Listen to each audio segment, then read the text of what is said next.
بسم اللہ الرحمن الرحیم۔ السلام علیکم ورحمۃ اللہ وبرکاتہ۔ ہم آپ کو حافظ اسلامک ٹی وی میں خوش آمدید کہتے ہیں۔ عورتوں کو مسجد جانے سے نہ روکو۔ روایت ہے عبداللہ بن عمر رضی اللہ تعالی عنہ سے، نبی کریم صلی اللہ علیہ وآلہ وسلم نے فرمایا، اپنی عورتوں کو مسجد سے مت روکو مگر ان کے گھر ان کے لیے بہتر ہیں۔ سنن ابن داؤد حدیث نمبر 567۔ یہ عمل عورتوں کے شوق پر مبنی ہے۔ اگر وہ اجازت لے کر مسجد میں آنا چاہیں تو روکا نہ جائے۔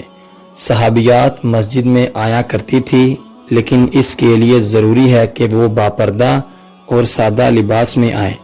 تاہم افضل یہی ہے کہ عورتیں گھر پر ہی باپردہ ہو کر نماز پڑھیں۔